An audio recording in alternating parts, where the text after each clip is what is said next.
Ricos TV po. Ngayon po ang gagawin po natin is itong sasakyan na ito, na kotse na ito na hindi po nag-i-start. Alamin po natin kung anong dahilan ng hindi niya pag-start. So, hindi po.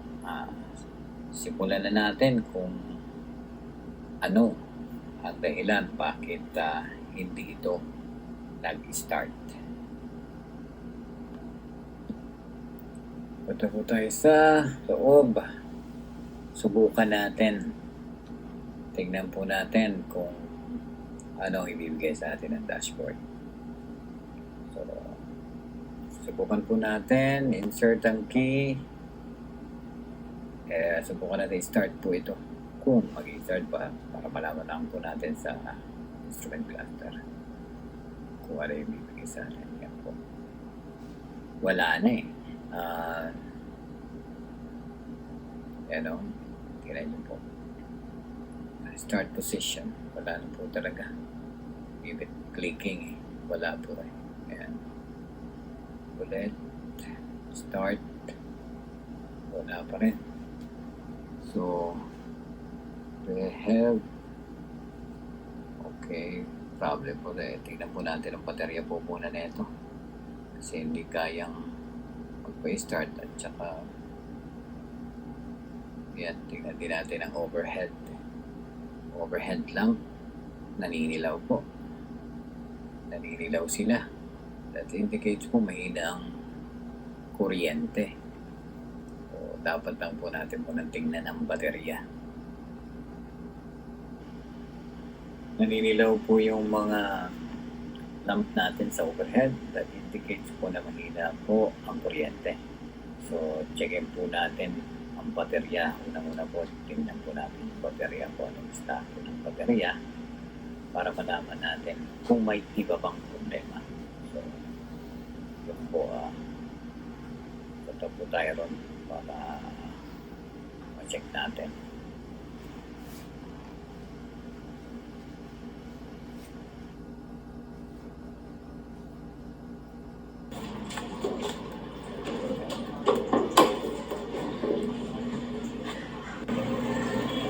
Ito na po yung ating baterya.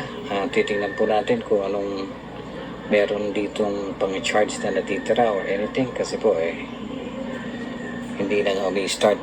Most of the time po, ang reason na hindi pag-start na ganon, dahil ang indication natin kung yung ilaw mahina. So, ang kailangan po natin munang tingnan talaga sa unang-unang yung baterya. Checkin po natin ang supply nito or ang charge pa niyang natitira. Checkin po natin gamit po ang ating multimeter. Ayan po, iset natin po sa DC volts. Ilagay po natin sa 20 kasi po 12 volts po ito. And in some other cases po, pag 24 volts, taasan nyo lang po dito sa DC. Ngayon, checkin na po natin. Lagay po natin ang negative black to negative whole and positive red to positive pause. Yan po, 8.04 na lang po ang voltage. So, talagang hindi na po kayang pa-start ng makina. That's the reason why is it ganun po ang mga ilaw natin. Tapos patay na po ito. Matagal na rin po kasi ito, kaya siguro ganyan na. Kaya most likely 4-year-old. So, i-charge na lang po natin. Tingnan din natin kung matatanggap pa po ito ng kuryente.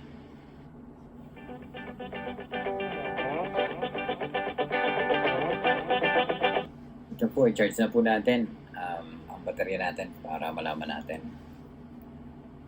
Negative po. Ang black parati pong sa negative poles. Ang pula po, nasa positive po. Yan. May mga indicator po naman yan. Positive, parati pong pula yan. Diyan, sa baterya at sa lamp na yan. And negative poles, ito lang po, ground. Nakaka-indicate din naman po. Para hindi po kayo magkamali. Yan, i-secure po natin itong wire na to para hindi magkaroon ng problema o magkaroon ng mga short circuit.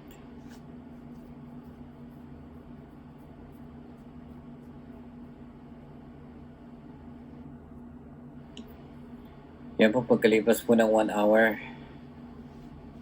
that is 11 point something po.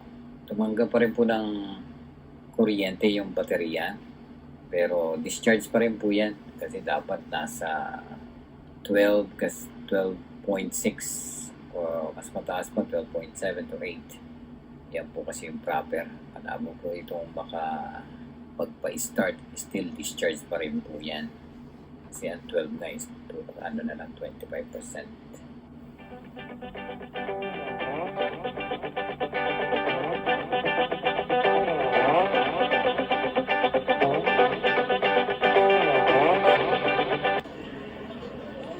Ito na po nakakabit na. Ang gagawin po natin, i-start na po natin. Tingnan natin kung ano ang magiging resulta agad. Tingnan natin kung kaya pa mag-start o hindi na. Tara po sa loob. Medyo madilim na. Pero mag-init po kasi ngayon kaya malakas-lakas yan. Ilaw kahit pa paano. Ito na po. Tingnan natin. On position. Tingnan natin kung i-start po. Naririnig po yung click lang. Kung naririnig nyo. Yan. Baka mahina po, hindi naririnig. Pero click lang po siya, wala lang talaga. Hindi na kaya mag-start ng battery na ito. So, ang akin po, ipapalitan na po natin kasi nakita na po natin kanina na ang charge na lang niya, ang voltahe na titira kanina is mababa na halos. Halos wala na. And then, nung charge natin po siya, mag-charge naman siya. Hanggang 11 point something, still po mahina po yun.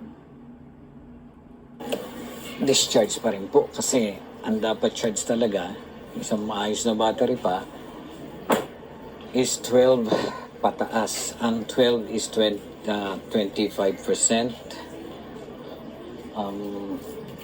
Yan po, ang 12 is 25%. Ang 12.2 is 50%. Ang 12.4 is 75%. Ang 100% po ay 12.6 to 12.7, 12.8. Ayun po. So, definitely po kailangan itong palitan. So, hopefully, ito lang talagang sira niya.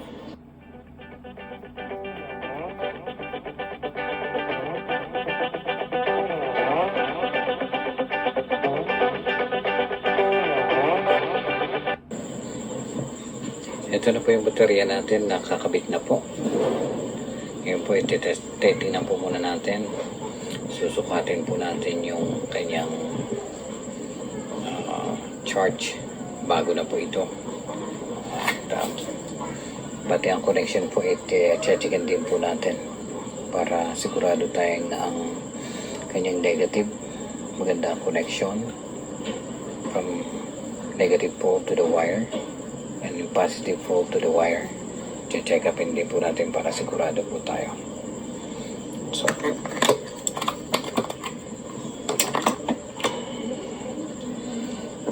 gamit po natin multimeter. Ito pong multimeter, at least kayo po makakayanan nyo pong gawin ito dahil mura lang naman ang multimeter po.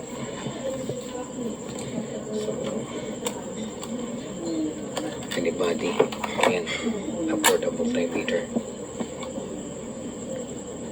Sa mga DIY dyan, so ito po, lalagay natin sa DC 20 po. So 20 DC volts. Positive sa pula.